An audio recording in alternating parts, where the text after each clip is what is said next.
这个龙小弟怎么回事？还不来？气死我了！老大，哎，放手，待会儿被人看见了，咱俩都有麻烦。我问你，为什么让我等那么久啊？哎呀，你还说呢？要不是昨天晚上你把皇上灌多了，啊，今天我值班，他没醒的话，我能擅离职守吗？哎呀，那个小皇帝啊，真不行，非要跟我喝酒玩骰子，我几下直接倒了。知道我是谁吗？我可是赌遍全乡无敌手啊！他能玩得过我吗？直接被我撂倒。小弟明白了，这个老大不仅武功比小弟高明，这别的本事也比小弟高明。那是，不然怎么做你老大呀？来，啊，过来，说句话。臭死了！怎么浑身酒味儿啊？没有吧？我有酒味吗？我早上漱口了呀。昨天晚上偷着喝酒啦？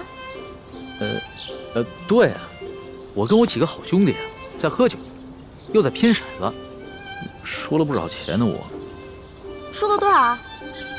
反正啊，这大半年的俸禄是没了。老大，你可得帮帮我。放心，我是你老大，你是我小弟，你的事儿就是我的事儿。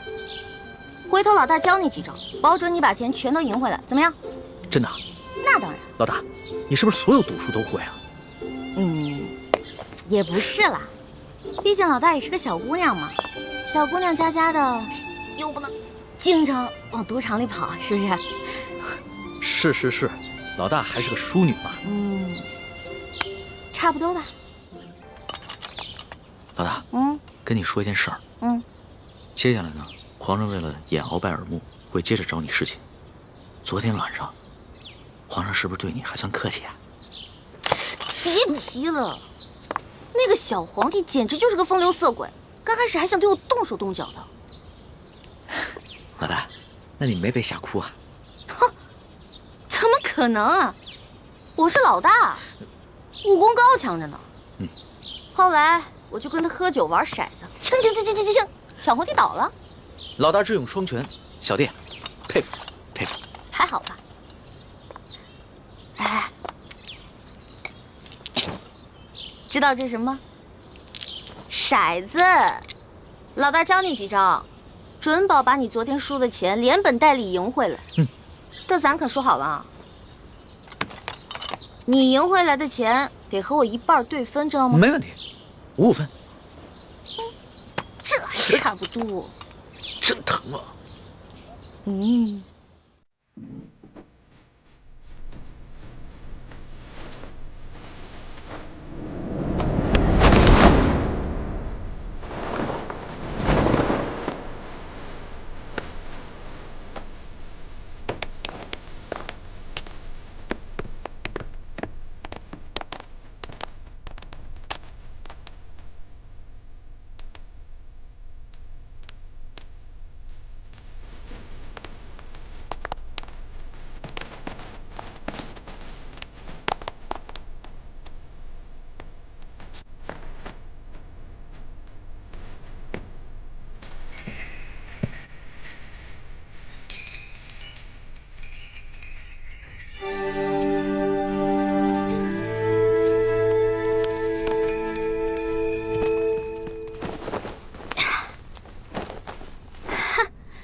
这下万无一失了。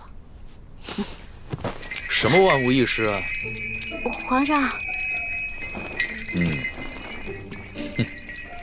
没什么。皇上，您要是想安寝的话，我就下去，您躺在这龙床上，然后1个时辰以后，让李公公把我抬回储秀宫就行了。这还不到2更天呢，朕还不想睡觉。说吧，今晚想吃一些什么？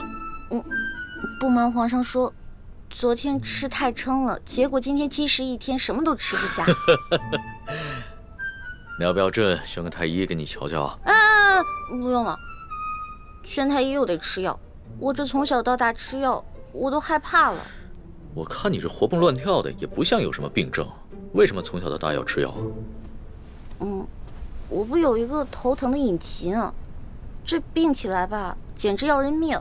我爹呢，从小给我找了好多郎中，所有郎中都说无药可治，只有一个郎中说可以治，但是他说的是个偏方，而且这个药引实在太难弄了。什么药引这么难找？你告诉朕，朕给你找。谢谢皇上，还是算了吧。算什么算？快说。这个药引就是龙珠。龙珠？什么是龙珠啊？就是皇上的眼泪啊，是您的眼泪啊。不过您是皇上，您是天子，您怎么可能为我流泪呢？那这就有点难办了。说实话呀，朕从小长大，除了8岁的时候，父母双亲薨逝以外，还从来没有掉过眼泪呢。没事儿，这只是个传说，奴婢都不放在心上，皇上就更不用当真了。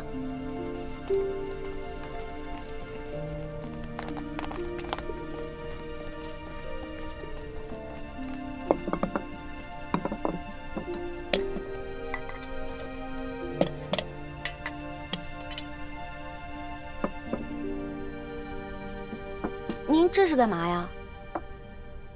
昨天晚上朕输得一塌糊涂，所以啊，朕今天想挽回个面子，你敢不敢再跟朕赌一把酒啊？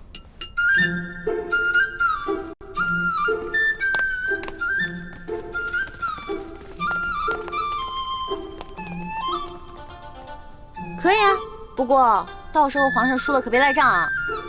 你放心吧，朕虽然有色心啊，但是更有毒品。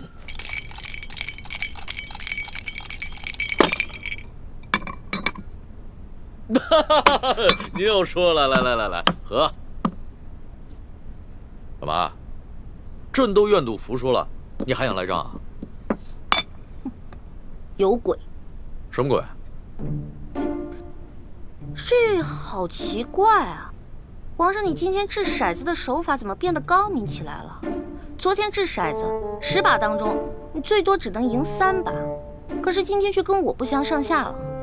朕今儿个下午找了几个会玩骰子的侍卫学了一下，朕是天子，天资聪颖，学什么东西一学就会。可是你这掷骰子的手法，我怎么看着这么眼熟呢？是不是龙三啊？果真是他，他居然把我传授给他的独家秘籍传授给皇上了。哎，你不要管龙三了，你虽然是龙三的老大，但朕可是龙三的主子。朕要是问他什么，他就必须得据实回答，这让他做什么，他也得如实做。皇上，龙三可是个老实人，您可千万别欺负他。你这么关心他？我在我们这一辈当中是年龄最小的，所以呢，好不容易当个老大，而且他这个小弟还特别的崇拜我，我当然得维护他、保护他了。行，朕知道了，看在你的面子上，朕就不欺负他了。不过，你拿什么来感谢朕呢？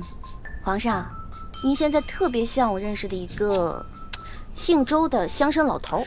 这姓周的乡绅老头长得跟朕很像吗？长得不像，做事风格像啊。这个乡绅老头之所以能发家呀，就是因为算盘打得精明，瞅准时机吃拿卡要。李欢呐，李欢，你又拐着弯的骂朕。臣女不敢，是皇上昨天说的呀，不会因为一句话就变成砍人头的狂魔，所以臣女才开了个玩笑嘛。哎呀，皇上，臣女出身卑微，是一个野丫头，又缺乏父母的管教，所以什么事儿都不懂，没法伺候您。要不然您现在让李公公来接我，让我回储秀宫吧。哼，朕明白了，你想激怒朕，然后让朕把你送走是吧？朕不上你的当，快点来接着赌。咱们说好了，你要是输了，可就得上朕的龙床。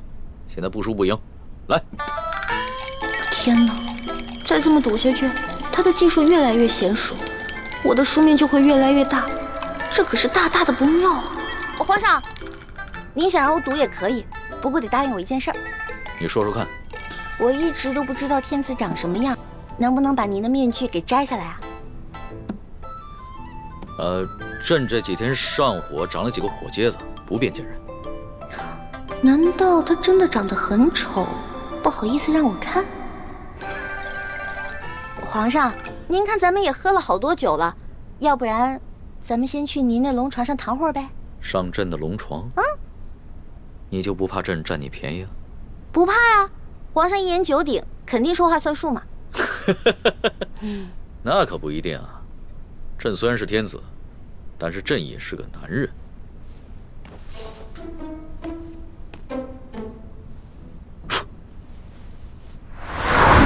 哎，你不是很怕黑吗？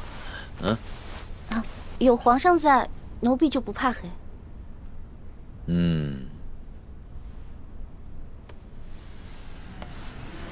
不对，有鬼。哪儿来的鬼啊？你不是一向很害怕朕的亲近吗？啊，朕知道了，你一定是想出了什么新招来对付朕，对吧？哪儿有啊？皇上，我怎么闻到这屋里有一股香味儿啊？香味儿？朕的龙床上哪有什么香味儿啊？倒是你身上有一股淡淡的清香。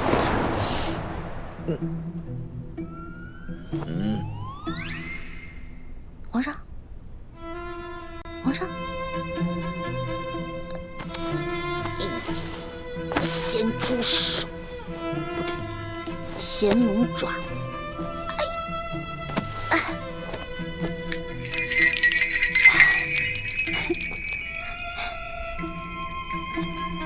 不对啊，我这么着急拉铃干嘛？先看一看这小皇帝长什么样，一直戴着面具，得多丑啊！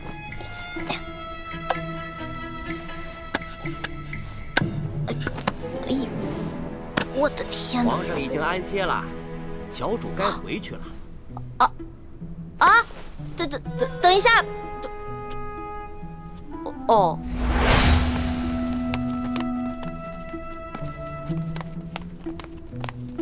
这个龙小弟又迟到，看我一会儿怎么教训你。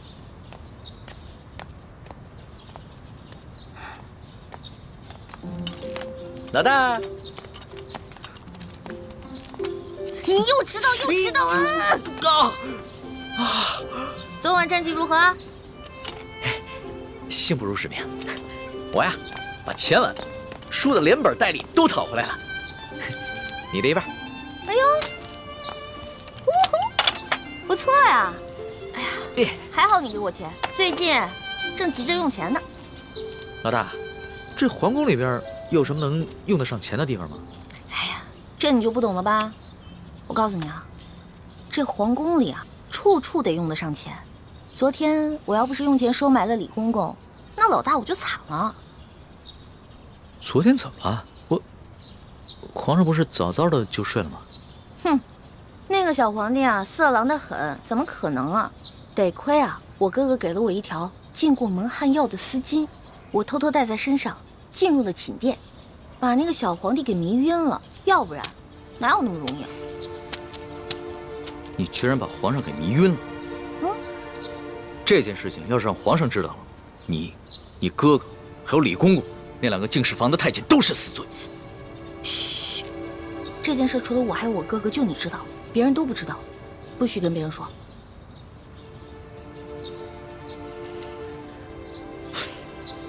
老大，你不应该告诉我，陷我于两难。如果我跟皇上说了，那就是对你不义；如果不说，那就是对皇上不忠。我又不是去害皇上，我是为了自保。哎，你可别为了你的主子皇帝出卖我啊！如果真是那样的话，那我可就跟你割袍断义了啊！老大，不是我说你，你也太任性妄为了。要不是我在皇上面前说你好话，你有几个脑袋也早就掉干净了。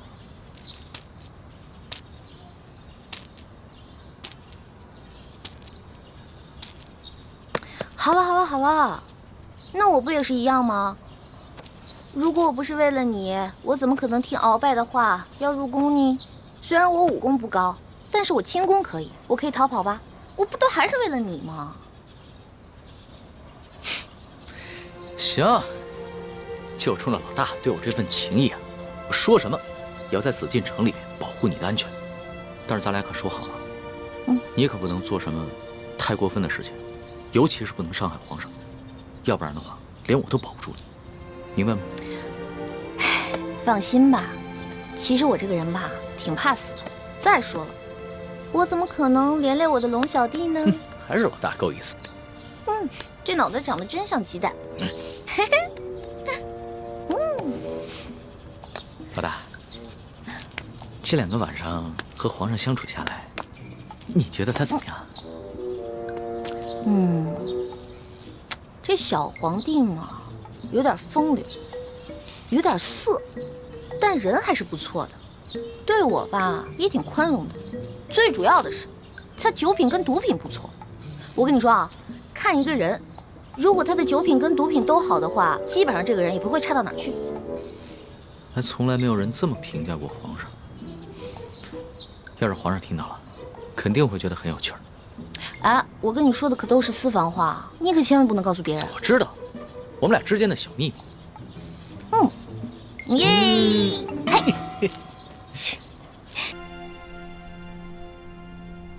怎么办呢？今晚没了丝巾。哎呀，李公公这个家伙，肯定是识破了我的丝巾有迷药，怕他干洗。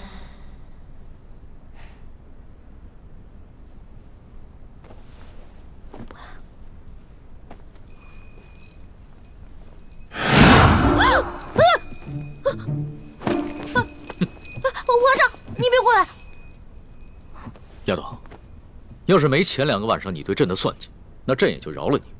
可是你背信弃义在先，你可别怪朕对你不客气了。等一下，你怎么知道我昨天晚上算计你了？是不是龙三跟你说的？这个死龙三，什么都跟你说了，我再也不理他了。你就别埋怨龙三了，要不是他的话，朕岂能容你这么胡闹？哎，停！干嘛呀？你还想跟朕比试武功啊？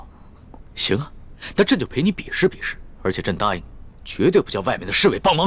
等一下，皇上，您知道为什么臣女不愿意侍奉您吗？你跟朕说，易得无价宝，难得有情郎，难道你有心上人了？没错，我已经有心上人了，而且这个人皇上也认识，他是龙三。龙三？他不是你小弟吗？话虽然这么说，但是男女有别嘛，我怎么可能心里真的把他当我兄弟呢？而且我从一开始就喜欢上他了。皇上，如果您要硬抢的话，那我只好为了龙三守节一死了。你肯为他去死啊？没错，皇上，龙三可是您的心腹啊，这古来圣明的皇帝都不可能抢夺自己手下的女人的，而且还会有意成全呢。再说了，您后宫佳丽3000，何必为了我这一个小小的秀女而伤了龙三的心呢？那你怎么知道龙三也喜欢你啊？我虽然不知道他心里到底喜不喜欢我，但是我敢肯定的是，我在他心里一定占了很重要的位置。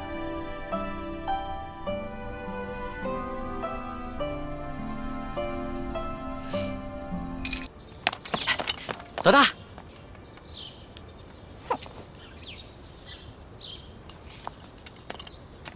大，老大，你干嘛不理我呀？为什么要理你啊？我们明明说好了，不许把我们之间的秘密告诉那个色狼小皇帝，你为什么要告诉他呀？老大，我冤枉啊！我这也是为了你好。你以为你前天晚上用丝巾迷晕皇上，皇上他没有起疑心吗？你昨晚上要是故技重施的话，皇上发现了，你这小命就难保了。所以啊，我才去找李公公，让他把你的丝巾给收了去，还在皇上面前替你百般求情。没想到你反过来还怨我，狗咬吕洞宾，不识好人心。你说的真的假的呀？那当然是真的，我们俩是拜把子兄弟，我会骗你吗？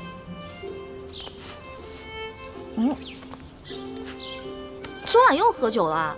没有，嗨，我哪能天天不务正业的喝酒赌博呀？我是啊，昨天晚上一个人在房里边高兴，自己喝酒呢。呀，发生什么喜事了？说来听听。昨晚你回了储秀宫以后，皇上把我给召了过去，把你跟他说的话都跟我说了。我从一开始就喜欢上他了。皇上，如果您要硬抢的话，那我只好为了龙三守节一死了。所以，老大，你跟皇上说的都是真的，对吧？我是怕皇上假戏真做，所以我才骗了他。龙小弟，你千万别误会啊！你只是骗皇上？是啊，你想，如果我不把你拿出来当挡箭牌，那皇上肯定会吃了我呀。那你对我？我对你，我们当然是好兄弟了。你是我小弟，我是你老大嘛。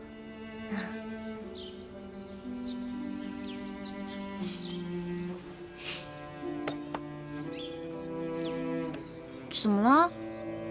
你生气了？不是生气，也许你就是情窦未开，说了你也不懂，或者是你根本就是在装傻，所以不论我怎么说，你都会装着不懂。我们两个不是一直挺好的吗？我们俩是兄弟，这样相处不是也一直挺好的吗？那是以前，那是我还以为你是个男人的时候。可你现在呢，就是一个明艳动人、活泼可爱的女子，我怎么把你当成同性兄弟看待啊？龙小弟，我忘了告诉你了，我其实从小就许配给人家了。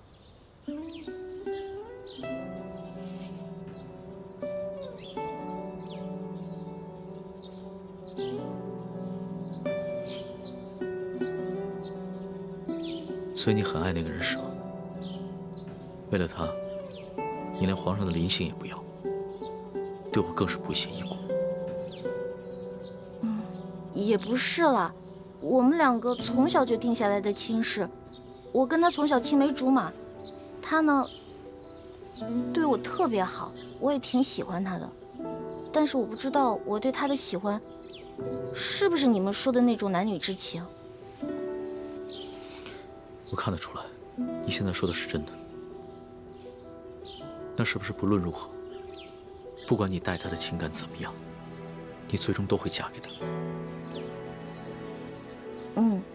我的未婚夫曾经很富有，很有权势，但是后来他们家衰落了，他一心想着要成家立业，先成家再成亲，所以我得一直等着他，我不能嫁给别人。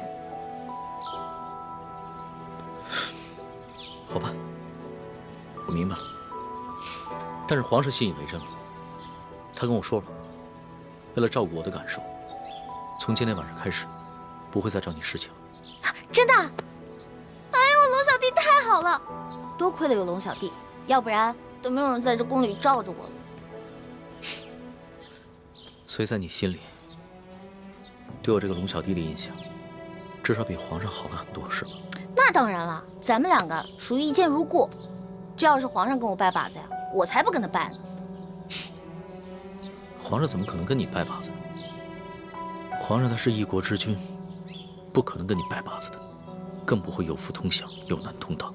也是，其实皇上挺可怜的。你说皇上可怜？对啊，我还是第一次听见有人这么说。他是皇上，一国之君，可是呢，没有人会把他当成真心的朋友的，也没有一个女孩会真心的喜欢他。但是你不一样啊，你虽然不是皇上，可是你身边一定会有很多真心的朋友，也会有很多女孩真心喜欢你的。也许是吧。倩影姑娘，要不还是我和你哥哥骑马，你坐我的马车吧。哦，吴公子，还是我骑马，你坐车吧。这是什么话呀？哪有让女孩辛苦骑马，而我坐马车的道理呢？妹妹，吴公子的一番好意，你就不要推辞了。请，来，我扶你。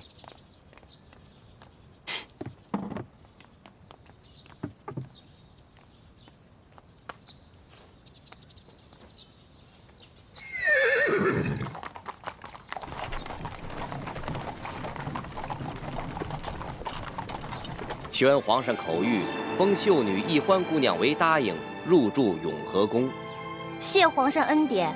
都起来吧。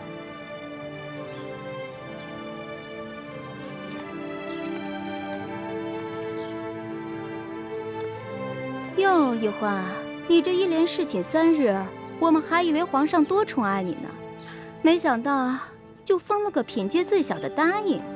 答应就答应吧，反正对我来说都一样。易欢姑娘，您也不必失意。皇上自亲政以来，还从未一连3日召同一人侍寝，这足见皇上对易欢姑娘还是与众不同。虽然只是暂时封了个答应，想必是易欢姑娘有什么地方惹皇上不高兴了。皇上只是稍稍惩戒一下，只要易欢姑娘能够吸取教训，想必皇上还会有恩旨的。谁要讨好那个色狼皇帝了？我才不在乎什么品阶呢。永和宫是雪姐姐的住处，小皇帝阴差阳错的把我安排在了永和宫，比让我当皇后独居中宫都好。易欢姑娘，永和宫的住处已经收拾妥当了，随奴才前去吧。有劳李公公。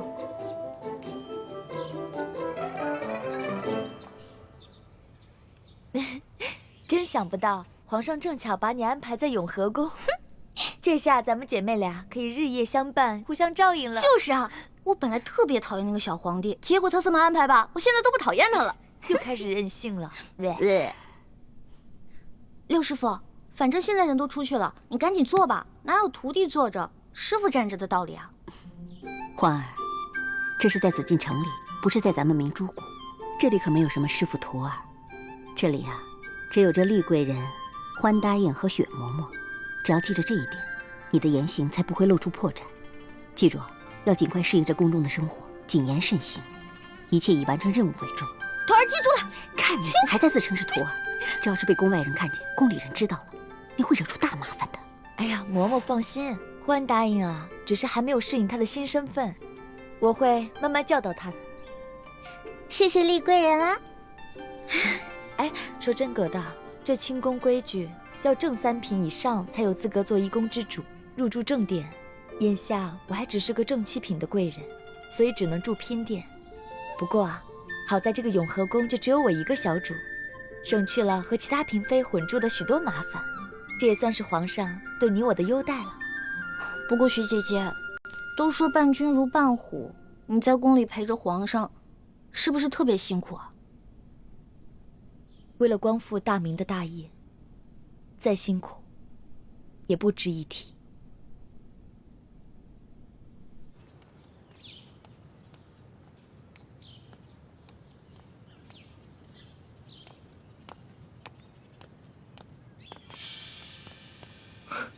李公公，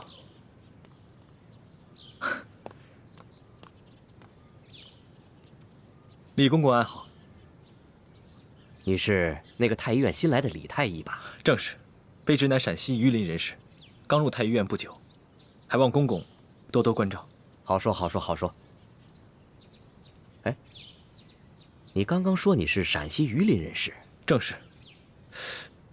听公公的口音，也是陕西人吧？哼，咱家也是陕西榆林人士啊，入宫几十年了，没想到在宫中还碰到了老乡。看来卑职跟公公还真是有缘，不仅是同姓，还是同乡呢。不知公公老家在榆林何处啊？咱家在榆林皂角村。那真是太巧了，卑职老家也在榆林皂角村。哦，公公家里都有何人呢？说不定我还认识呢。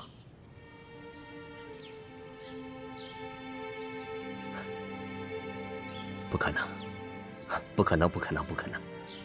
咱家进宫已经30多年了，那个时候家乡闹兵祸，我的家人都被张献忠的部下给杀死了。卑职不小心触及了公公的伤心事，实在是抱歉。无妨无妨。李太医，你是咱家在这宫中遇到的第一个同乡，又都姓李，这说起来，咱们500年前还是一家人呢。你放心吧，咱家日后一定会多多照应你的。多谢公公。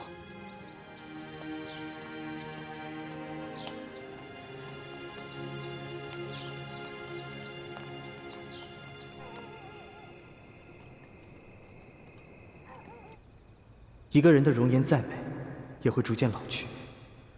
我们应求心之快慰，而不是因为皮相上的一点小瑕疵就郁郁寡欢。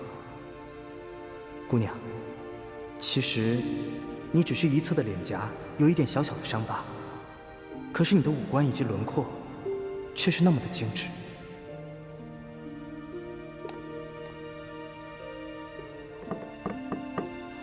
谁？是我，吴应奇。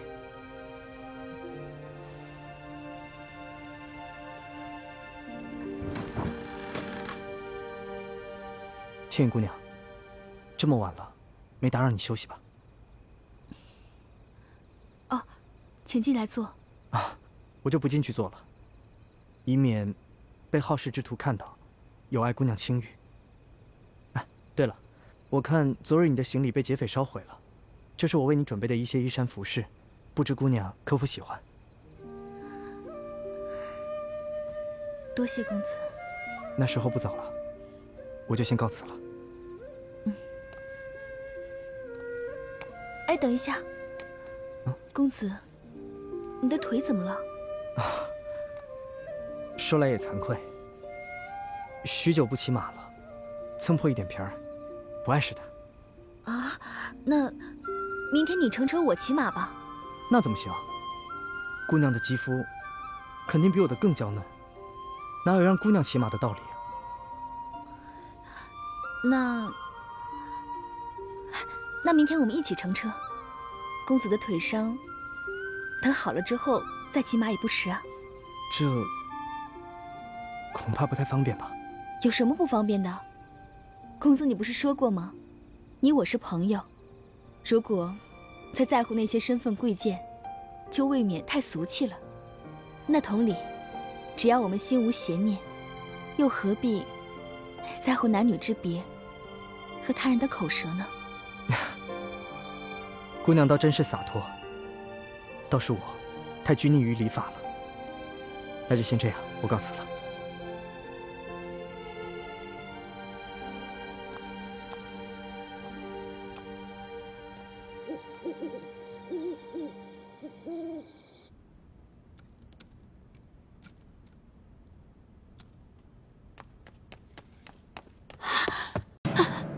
李太医，快拿上你的药箱，随我去永和宫。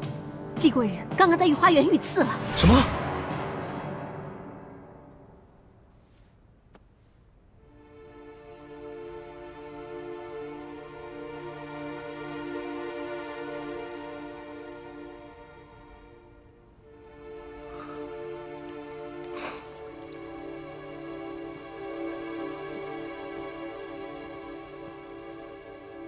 还好没有伤及要害，他的伤我已经处理过了，只是因为失血过多，暂时还昏迷不醒。究竟是什么人这么大胆，居然敢在御花园行刺后宫嫔妃？今夜，皇上召见厉贵人去御书房下棋，下至半夜才让他回来。厉贵人在回永和宫的路上，看见月色明亮，一时兴起就去了御花园赏月。不料，师父，我已经找机会把东西12宫都搜遍了，没有发现铜匣。这皇宫这么大，咱们这么找，等于是大海捞针。最好能够想办法弄到皇宫中宝库的储藏名册，查到铜匣放在什么地方，或者是赐给了什么人。我正想尽快结交大内总管李德福呢。等一下。好像有人在跟踪咱们，好像是2个男人，而且他们的呼吸很重，应该武功不高。但是他们的行踪诡异，只怕不怀好意。当时，为了不暴露身份，我们既不能施展轻功，也不能反抗，而只能借着巧劲儿避开要害部位。但他们的目标似乎只针对厉鬼人。救命啊！刺客！我装作凑巧滑倒，把其中一个人推进了池塘，另一个人还想继续行凶。幸亏有巡夜的侍卫听到呼救声，赶了过来。有刺客！快！这边！别跑！救命啊！刺客往那边跑了！往那边跑了！抓刺客！在那边！站住！别跑！究竟是什么人？有没有发现什么线索？没有，但是想要擒住这个人不难，可惜我们不可以暴露我们自己的武功啊。会不会有人识破了倾城的身份？不可能，如果识破了身份，他们不应该暗杀我们，他们直接揭发我们就好了。这两个蒙面人能够逃过宫里的搜索，应该就是这宫里的人，而且还一定有地位。今夜的行刺一定是受人指使，能在这宫里买凶杀人的人并不多。鳌拜，可是鳌拜有什么理由要对倾城下手？等等，你这么一说，我倒是觉得，其中有一个蒙面人的身形和眼睛甚是熟悉，有点像李公公。李公公，这样就没错了。李公公就是鳌拜埋在康熙身边的奸细，多半是鳌拜觉得倾城挡了奕欢的道，所以才让李公公暗杀厉贵人。等我明天去见见鳌拜，探探情况。大师兄，倾城，你醒了。大师兄，估计还没有醒呢，他只是在说梦话。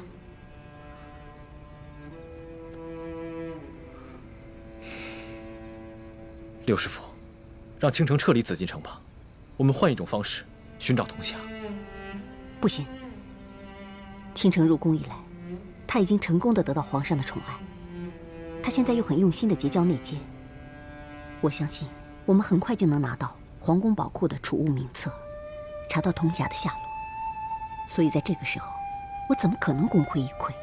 可是让他一个人留在紫禁城里，委身侍敌，实在太危险了，也太委屈他了。个人承受的委屈和痛苦，比起国破家亡来说，根本就不值得一提。太子，如果你执意优柔寡断、儿女情长，岂不是让整个联盟的数万义士寒心吗？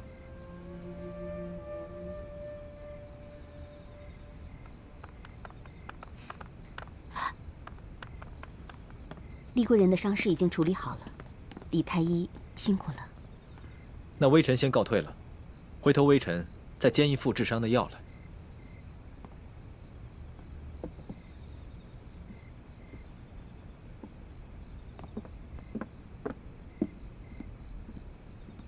李太医慢走。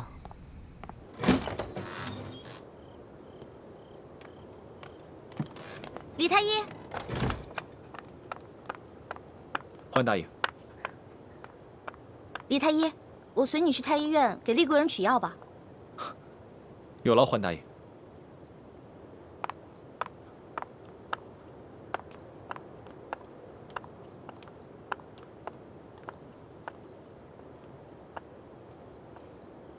朱哥哥，你知道吗？我刚才听见雪姐姐在昏迷中喊了你的名字。这应该只是凑巧吧。人在虚弱的时候，总是很容易想起自己的亲人了。可他最亲的人是六师傅啊，但他喊的是你的名字。朱哥哥，你不会迟钝到连雪姐姐的心思都不知道吧？欢梅，别开玩笑了。我没有开玩笑。以前在明珠谷的时候，我跟雪姐姐也同枕共眠过。我不只听过她一次喊你的名字，你知道吗？学姐姐喜欢你是悄悄的，不敢表露出来的。欢梅，有些事情，就算我们心里明白，也不要说破，因为除了带给大家尴尬，扰乱大家的心神，没有任何的作用。你只要明白，在我朱慈轩的心里，只有你李易欢一个人，其他人对我来说，都只是朋友，还有亲人。听你这样说，我更加为学姐姐难过了。那种暗恋的绝望感，学姐姐一定很痛苦。你不要再说了。咱们这群明珠谷长大的孩子，尤其是我，在没有完成明珠谷的大业之前，不要说是幸福，连痛苦的资格都没有。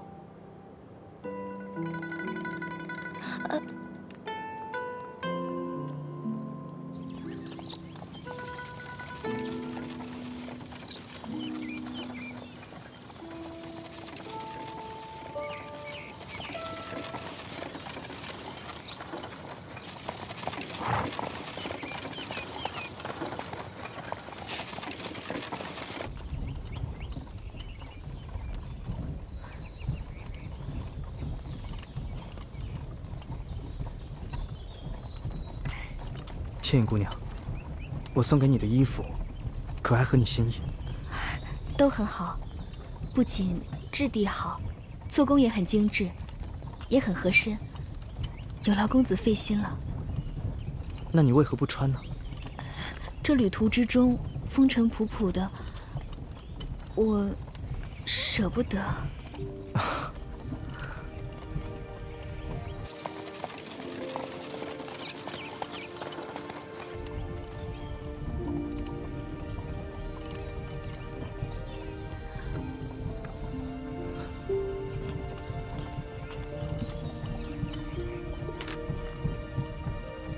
倩影姑娘，擦擦汗吧。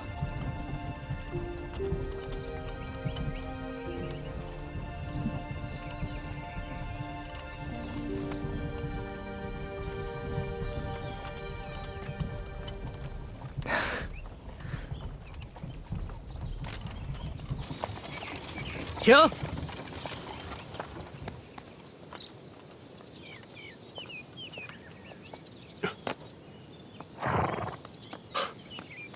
二公子，什么吩咐？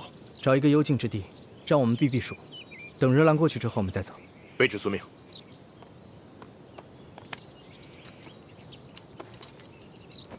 撤！撤！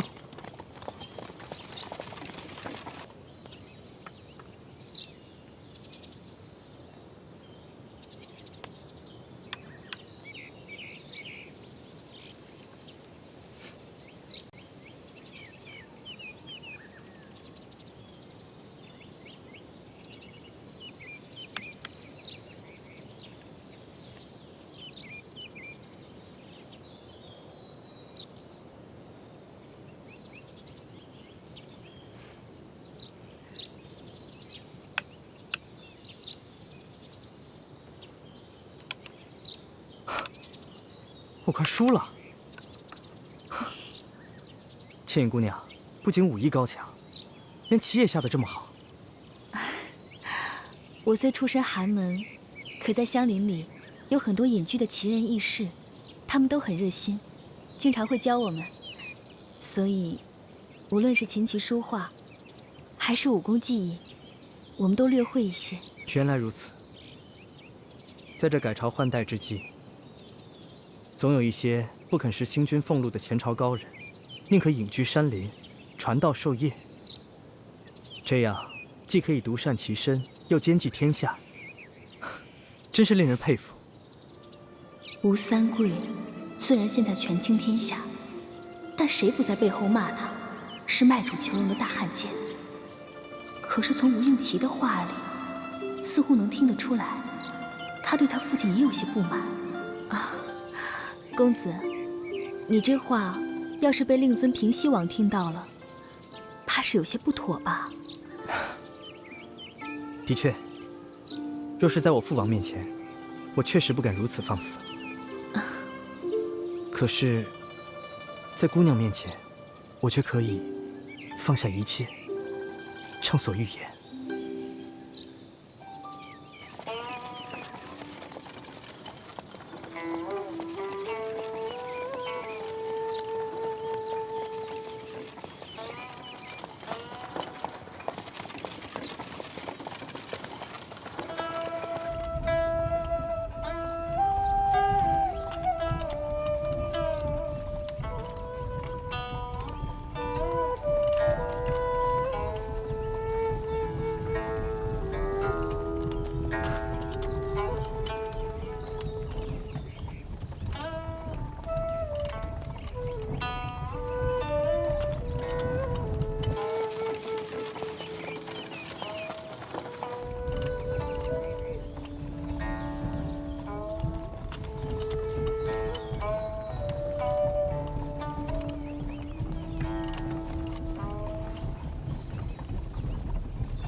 想不到姑娘也如此妙解音律。妾也是听到公子琴声优美，一时兴起，献丑了。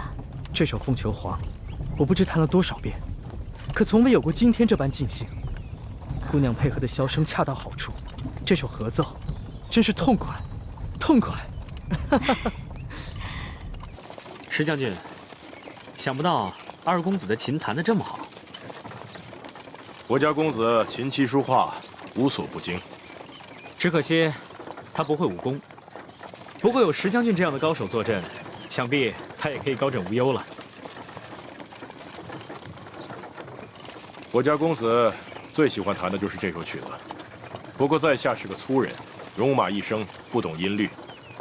哎，叶少侠，你可知这个曲子是什么曲子？此曲名为《凤求凰》，乃司马相如所作。相传，他曾经以此曲得空向卓文君示爱，最终俘获了卓文君的芳心。是吗？没想到叶少侠自称猎户出身，竟然如此博学多闻。石将军说笑了，在下可算不上博学多闻，只不过临湘有一个私塾先生酷爱古琴，我有幸听他抚过此曲罢了。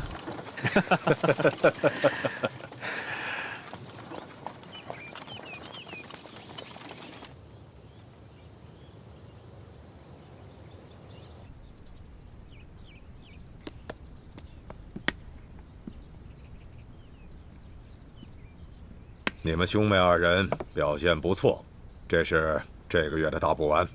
请大人放心，卑职兄妹一定会竭尽全力报效中堂大人。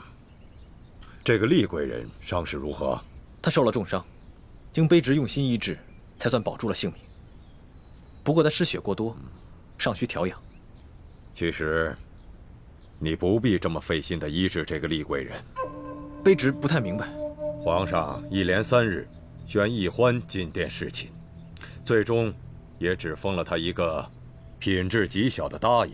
随后，皇上一连几日宣厉贵人作陪，用不了多久，这个厉贵人便会再次升迁。像这样一块绊脚石，留着他有何用啊？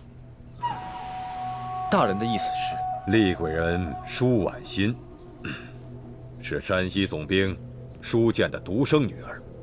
这个舒建是索尼一手提拔的亲信，这个索尼素来和老夫不和。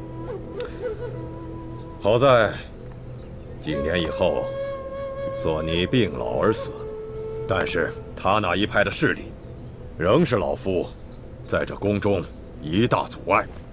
所以老夫认为，说什么也不能让舒建的女儿受宠。那这次厉贵人遇刺，自然是老夫安排的。这2个宫中的内线，武功虽然不高，但是对付一个弱女子，应该是绰绰有余。结果还是失手了。听内线回报，说这个厉贵人表面上惊慌失措，其实却是成功的避开了要害，好像会武功。这个厉贵人出身于武将世家，会些简单的功夫，也未尝不可能。所以要找一个更好的办法，要不露痕迹的解决掉这块绊脚石。你是一个聪明人，用不着老夫再教你怎么做了吧？大人的意思是，要卑职借着治伤的时候下毒。万一被人发现了，卑职只怕性命不保啊！你尽管去做，有老夫在，自会保你周全的。卑职遵命。好多了。真是奇怪，厉贵人已经遇刺好几天了，可是这皇上只派人过来慰问过2次，自己却从来没有亲自过来看望他。这皇上不是很宠爱厉贵人的吗？这有什么奇怪的？宠又不是爱。皇上年少风流，后宫嫔妃众多，他不会把我真的放在心上的。就算康熙不是真的喜欢你，但鳌拜居然敢勾结内侍，行刺后宫的嫔妃，这对于他的君王权威来说是一个极大的挑衅，所以康熙绝对不能容忍。他不来见你，一定还有别的原因。我虽然入宫不久，也没能见过康熙，但我能感觉到，他是一个城府很深的皇帝。大师兄，还是让小师妹尽快去找龙三吧，告诉龙三，鳌拜就是行刺我的幕后主使，试探一下康熙的反应。自从龙三知道欢妹之前对康熙说的都是些谎话之后，龙三似乎就生气了，再也没有出现过。连欢妹给他发出的约会信号，他也都是置之不理。也许不是龙三置之不理，而是他正奉了康熙的命令，在忙着调查我遇刺一案。我看，还是让小师妹主动去联系他吧。这是挑起康熙和鳌拜争斗的绝好机会，千万不要错过。好，我听龙三说过，他经常在御书房当差，我让欢妹去试试，看看能不能找到他。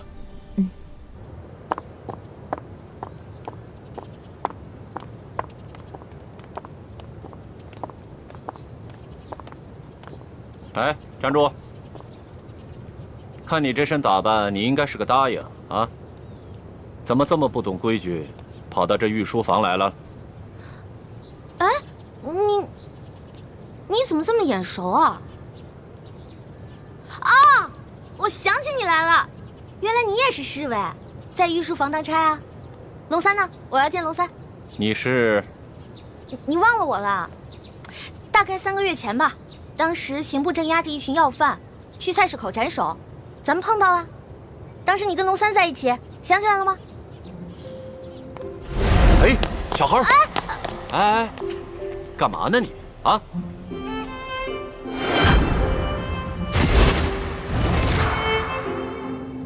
是你？我呀？哎，你是个女的，还进宫当了个答应。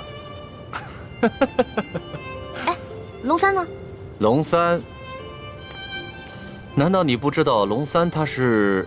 我知道啊，龙三他不是御前侍卫吗？在御书房当差。哦，他是这么跟你说的。我明白了。龙三他今天不在，你身为答应，也是后宫中的人，没有宣诏呢，不得随便来到御书房，以免惊了圣驾。现在皇上啊，马上就要退朝来御书房了，啊，你赶快回去吧。哦，龙三也不在，走就走嘛，皇上哪那么容易就惊了圣驾呀？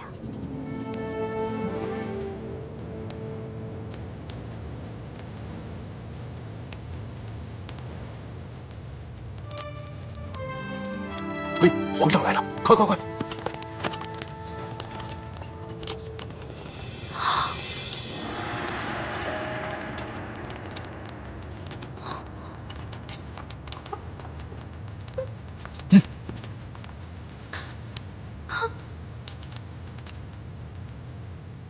你见了皇上，为什么不跪呀？你是皇上？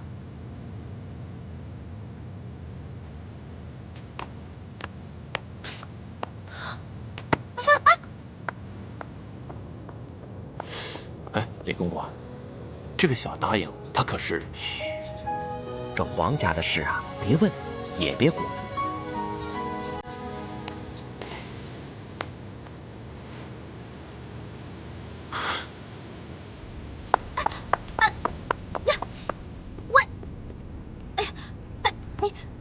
底是谁啊？你是皇上还是龙三啊？嘘，我不是皇上，我是龙三。那外面的人为什么称呼你为皇上，还给你跪下了？我真的不是皇上，我只是长相和声音都酷似皇上，所以啊，被皇上选做替身了。你是皇上的替身？对呀，我只是皇上的替身。我们这大清啊，虽说入关数十余年，可是根基还未稳，这皇上又还年少，刚刚亲政不久。不管是那些签名余孽，还是那些妄想谋朝篡位的权臣，都有暗杀皇上的企图。就拿这个鳌拜来说，连顾命大臣苏克萨哈都敢杀，还勾结内侍给皇上下毒。所以啊，皇上时常让我扮成他的样子。我就说嘛，你吓死我了！你怎么可能是皇上呢？你要是皇上的话，怎么可能半夜三更的去御膳房偷东西呢？还跟我结拜兄弟了，是不是？对。所以皇上3日侍寝不肯让我看他的样子，一直戴着面具，就是怕我发现，是不是？对呀。所以你现在知道了，为什么你在宫里面打听不到侍卫龙三这个人？因为我不是普通的侍卫，我不站班儿，我只是在必要的时候出来替皇上一下。那也就是说，你是皇上的替身，那也就得替皇上挨刀子了。我身为臣子，当然要效命于皇上了。再说，皇上待我不薄，我也是心甘情愿替他卖命。龙小弟，你太可怜了。你说你当皇上的替身，皇上对你好，说白了就是让你去给他卖命。哼，从古至今，所有的皇帝都一个样，自私自利，全都是冷血无耻之徒。老大，你就别当我的面说皇上的不好了，你这不是为难小弟吗？哎，你今儿怎么想起跑这御书房来找我了？还说呢，几天都不理我。我有重要的事情要告诉你。重要的事情？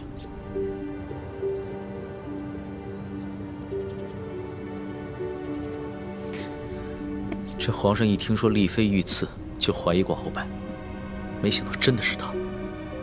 可不是嘛，这个鳌拜勾结内侍，行刺嫔妃，简直是胆大包天，把皇上都不放在眼里。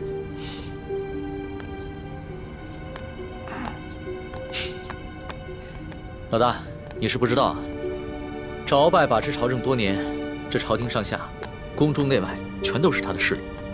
皇上暗中派人查探了几天，也没有抓住他半点把柄。那难道就这么算了？小不忍则乱大谋，眼下还不是跟鳌拜翻脸的时候，所以只能当作暂不知情了。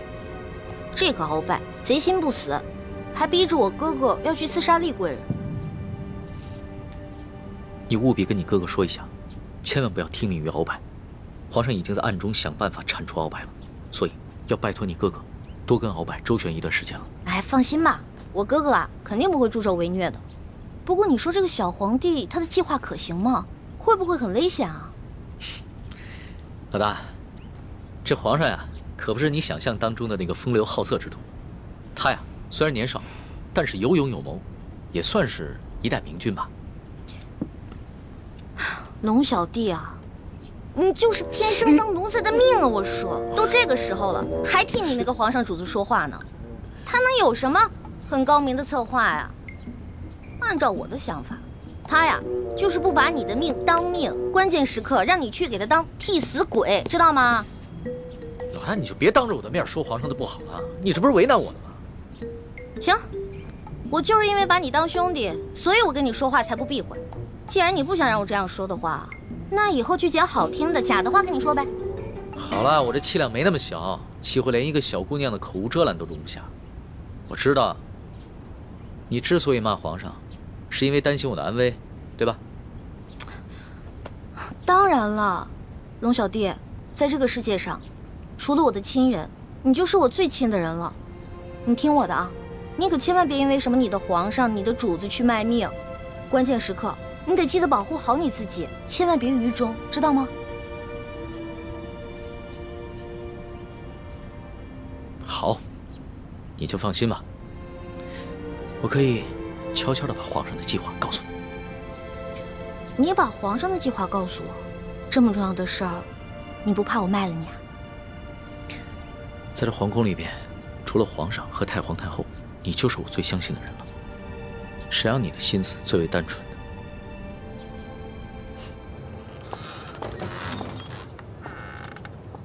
李德福，送欢答应回永和宫。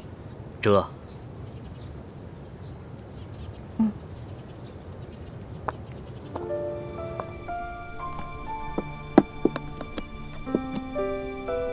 没想到，康熙如此谨慎，在宫里竟然备下了自己的替身。在我们入宫计划方案中，第一步是拿到铜匣，第二步就是刺杀康熙。我们一定要周密计划，务必要分清楚谁是替身，谁是真正的康熙，确保一击成功。这就需要小师妹多想想办法了，查清楚龙三的行踪，什么时候会去假扮康熙，又如何区分二人的差别？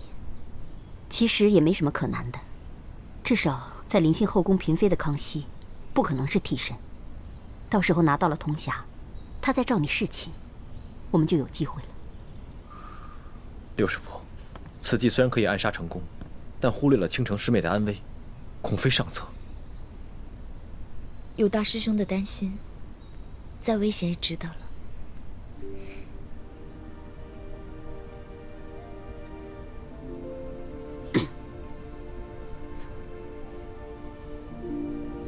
这行刺康熙的行动是下一步计划，还早着呢。